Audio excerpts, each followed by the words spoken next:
When setting up a smart connector in TapClicks, an important step is called field mapping.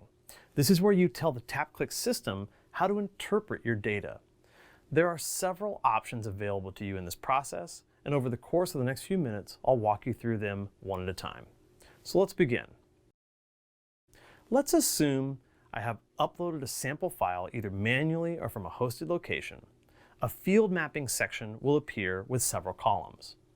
The first is called sample file data. Each line will show the data discovered by TapClicks in each field from your source file. The sample file column name is what you have in the header row of your sample file. These are the names of the fields themselves. Check to make sure these are accurate. They will be used in the future when TapClicks searches for new data. The next column is called tap field name. This allows you to edit the name for each header as you want it to appear in TapClicks. This is what the name will be in the reports, for example. Okay, so now let's move on to field types. When you upload data, TapClicks will guess at the format of each field. For example, is the date, is it a date, a number, a percent, etc. It's a good practice to verify each one of these. Keep in mind that TapClicks requires at least one field to be a date format. All reports in TapClicks are time series, so at least one date format cell is required. The next option is called Use for Mapping. Select the field that all of the other data refers to. So for example, if your file contains client data such as a name, address, billing details, etc., then you would select something like Client ID or Account ID as the Use for Mapping field. In this case, the client is the thing that the rest of the data maps to. Next is Use for Date Range. Remember how I said you at least need one date format field? Well, here is where you tell which field you use for the date ranges in reporting. In some cases, your file may have multiple date format fields. Choose the one that you want to represent a date in reports.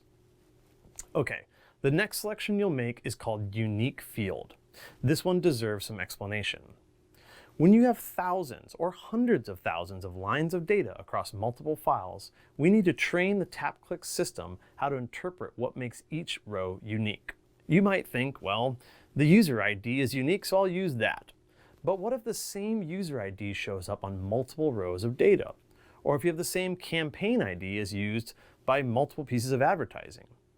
You will need to tell the system what reliably makes each row different from another. This is often a combination of fields. We recommend trying out different unique field options using a sample from your data. Check to see if the unique field combination you select will actually work. If you find an example of the unique field combination not working, then you'll need to add another field and try again.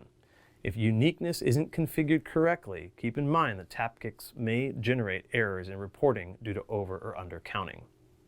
Okay, the next selection is called isMetric. This simply defines for the system if the data is a numeric value or text. That should be pretty straightforward for most cases. Include in charts is also pretty self-explanatory. Check these boxes if you want the associated field to be available in charts and reports. Next is operation. This will help us find the sum, average, or most recent value of the selected metrics.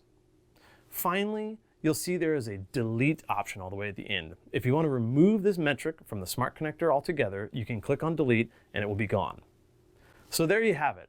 Those are the various options available to you when mapping fields in a smart connector. I hope you found this helpful, and if you have more questions, you can always refer to the TapClicks knowledge base for more details. Thanks.